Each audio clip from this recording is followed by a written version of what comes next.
Welcome to the Bar Exam Toolbox podcast. Today, as part of our Listen and Learn series, we're discussing con law. Specifically, we'll be discussing money and what powers Congress has with respect to money. That's right, we're discussing the taxing and spending clause of the Constitution. Your Bar Exam Toolbox hosts are Alison Monahan and Lee Burgess. That's me.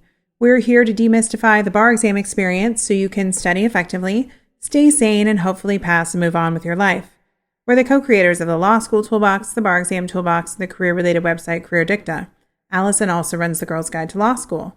If you enjoy the show, please leave a review on your favorite listening app, and check out our sister podcast, the Law School Toolbox Podcast. If you have any questions, don't hesitate to reach out to us. You can reach us via the contact form on barexamtoolbox.com, and we love to hear from you. And with that, let's get started. Hello, and welcome back to the Listen and Learn series from the Bar Exam Toolbox podcast. Today, we will be discussing Article 1, Section 8 of the Constitution. Article 1, Section 8 probably doesn't trigger anything in your mind, right? Not like the First Amendment, the Second Amendment, or other popular or controversial constitutional topics. But even though it isn't a hot-button political issue, Article 1, Section 8 is a really important clause in our Constitution, and not just because you may see it on an exam. It is basically where Congress gets all of its money and therefore the power to do most of what it does. Clause 1 of Section 8 specifically gives Congress the power to lay and collect taxes, duties, imposts, and excises to pay the debts and provide for the common defense and general welfare of the United States. Most commonly, it is known as the Taxing and Spending Clause. The Taxing and Spending Clause goes on to detail appropriate circumstances under which Congress can lay or collect taxes. Other restrictions and permission related to Congress's power to tax and spend are also sprinkled throughout the Constitution. The 16th Amendment, for example, gives Congress the power to collect income tax. In all, Congress is only permitted to lay or collect taxes for two general purposes: to pay the debts of the United States and to provide for the common defense and general welfare of the United States. Taken together, these two purposes have generally been understood to establish the federal government's taxing and spending power. Now, if you've studied the Constitution at all, you'll know that a major topic in con law is the division of power between the states and the federal government. The unique power of the states is central to the way our democracy was set up. A central question is always who takes precedent and when. In this case, they both do. The power to tax is a concurrent power. Both the federal government and the individual states have independent power to tax. And it's a pretty sweeping power. Over time, the power to tax has been understood to be very broad, but it's not unlimited, and at times the court has curtailed it. All right, so let's get into the weeds a little bit here. As I said earlier, Congress has the power to lay and collect taxes, duties, imposts, and excises. As an aside, all four of those, taxes, duties, imposts, and excises, are types of taxes. The word duty is often used to describe the tax on an import or export. That is why, in international airport terminals, you see duty-free shops. An impost is a tax or a similar compulsory payment. And an excise is a tax on certain goods and commodities produced or sold domestically and on licenses for certain activities. So let's keep it simple and just use the term tax. Under the law, taxes must be geographically uniform throughout the United States.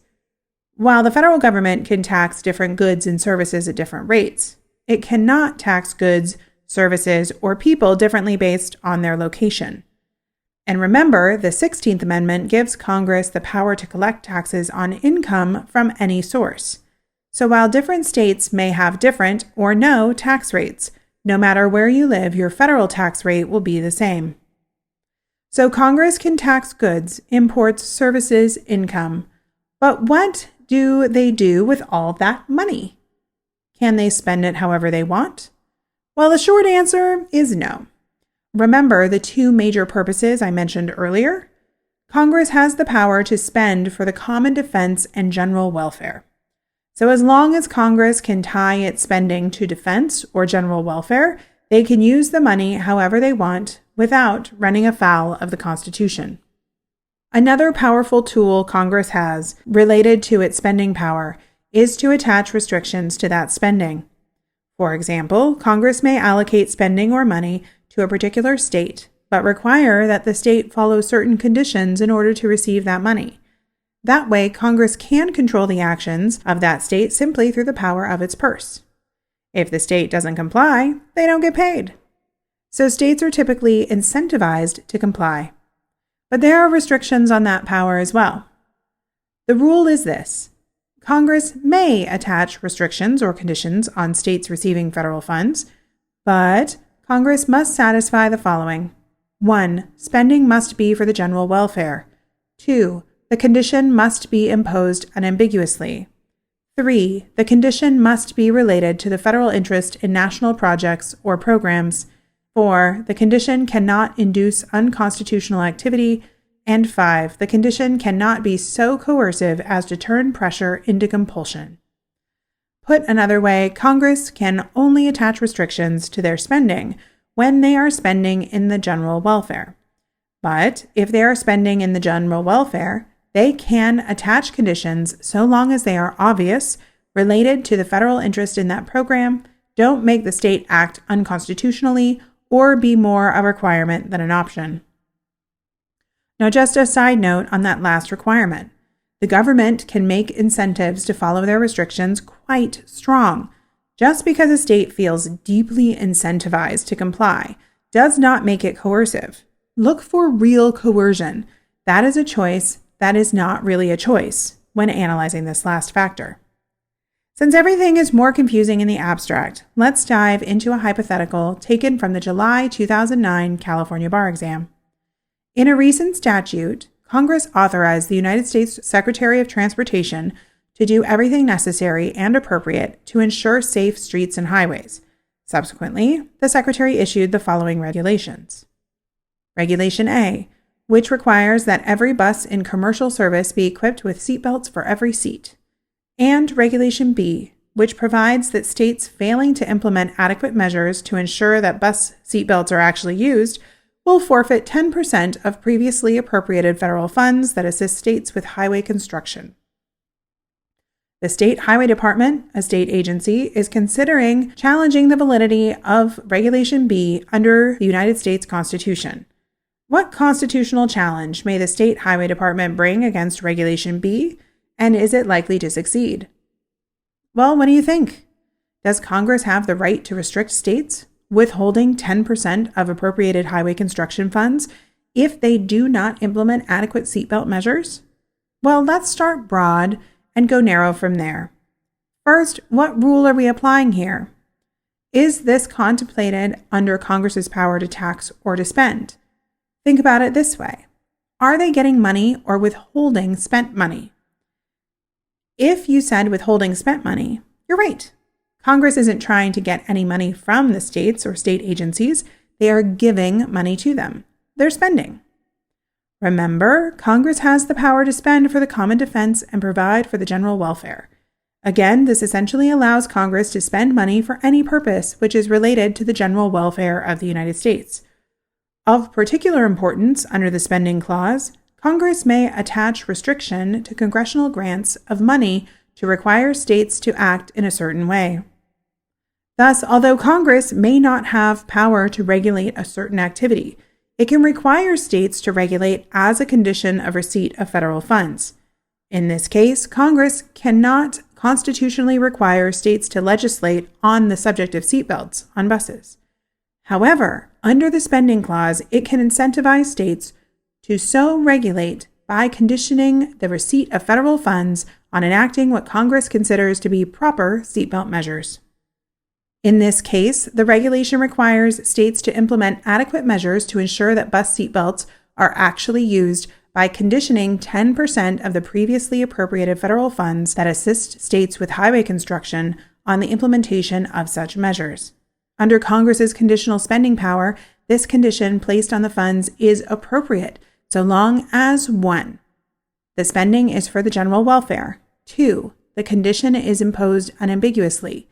3. The condition is related to the federal interest in national projects or programs. 4. The condition does not induce unconstitutional activity. And 5, the condition is not so coercive as to turn pressure into compulsion. First, the funds are certainly for the general welfare. The funds are being used to assist with highway construction. They are likely to be used to build more, better, safer highways. Second, the condition is clear and unambiguous. Implement adequate seatbelt measures or lose 10%. The state highway department might argue that the condition is not unambiguous, but what are adequate measures? How can they know if they are complying? If the regulations provide no additional detail here, the state highway department may have a point. Although, I think it's likely that courts will find this condition to be unambiguous in that Congress clearly indicates from the get-go that the condition will be applied. The condition contemplating traffic safety is inarguably in the federal interest and related to federal projects and programs. The condition on the funds is that the states must implement measures ensuring that buses have seatbelts. The purpose of the condition is to improve the safety of an important instrumentality of interstate commerce. In this case, the condition is clearly related to at least one of the likely goals of the federal funds. Fourth, nothing in the regulation induces unconstitutional activity. And finally, the condition of a 10% drop in funding is not so coercive as to turn pressure into compulsion. Weighing all 5 factors, Congress did not act unconstitutionally. Let's pull some nuggets out of that question that we can use when we come across a taxing and spending question on an exam. First, it's pretty easy to argue Congress is spending in support of the general welfare.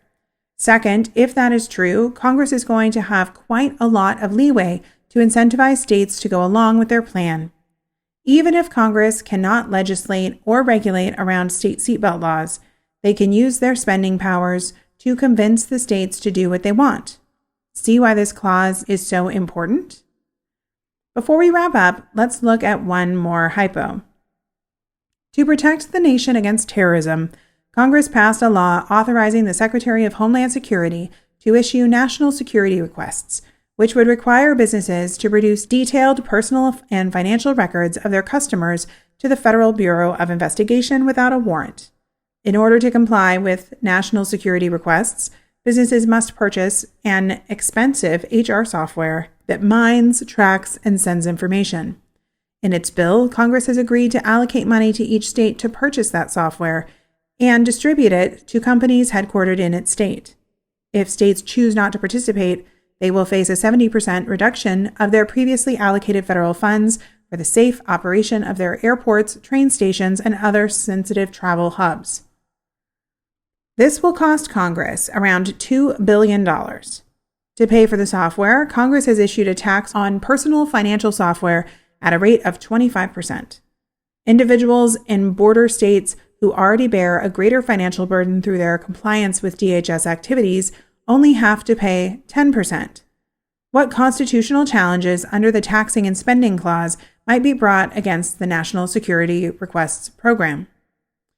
Well, what do you think? Are these taxes and expenditures legal for Congress to undertake? Let's start with taxes. Remember, Congress has the power to tax and pay debts and provide for the common defense and general welfare of the United States. Do any of those apply here? I think Congress will say yes. Their tax is for the common defense, specifically anti-terrorism. Now, Congress may face some real legal challenges to the warrantless search of private information, but that question is left for another day. Whether we agree with their methods or not, Congress's tax is indisputably within the realm of common defense. Okay, but remember, taxes must be geographically uniform throughout the United States. It doesn't matter if Congress thinks it has a good reason to tax people in some states more or less than others.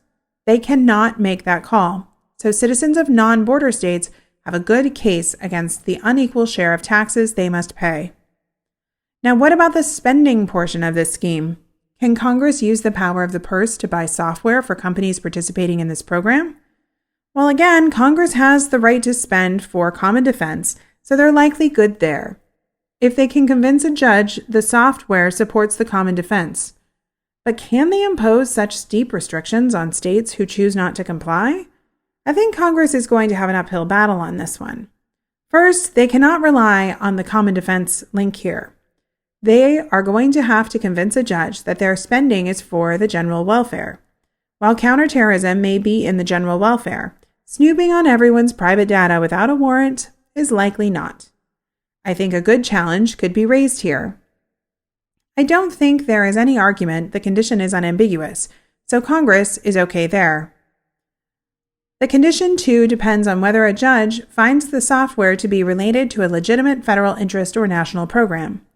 I think that can go either way, so both sides should make their best arguments. But here is where I think Congress will really face a challenge. The condition cannot induce unconstitutional activity, and the condition cannot be so coercive as to turn pressure into compulsion. First, there are good arguments that businesses would be violating the Constitution by sharing sensitive personal data on such a broad scale with no warrant. And second, this restriction is arguably more coercive than merely convincing. I think you would be hard-pressed to find any state that would be willing to give up 70% of its federal funding for its major transit hubs like airports and train stations. These hubs are incredibly busy, important for the economic well-being of the state, and highly sensitive areas. If states cannot ensure the security of flights, trains, and their passengers, it will be a catastrophe. Since that isn't a real option, states are likely forced to accept the money and purchase the software for its companies. Well, I hope this was helpful. I know that con law can get in the weeds a bit, but it's such an interesting and important legal exercise to analyze the layers of constitutionality and understand what limits our democracy has placed on its governing bodies. And since con law is such a game of principles, the more you practice, the more you'll start to gain an instinct that something isn't right. So keep it up. And that's a wrap for today. Glad you could join me as we continue to discuss con law. If you enjoyed this episode of the Bar Exam Toolbox podcast, please take a second to leave a review and rating on your favorite listening app. We'd really appreciate it, and be sure to subscribe so you don't miss anything. If you have any questions or comments, please don't hesitate to reach out to myself or Alison at lee@barexamtoolbox.com or allison@barexamtoolbox.com, or you can always contact us on our website contact form at barexamtoolbox.com. Thanks for listening, and we'll talk soon.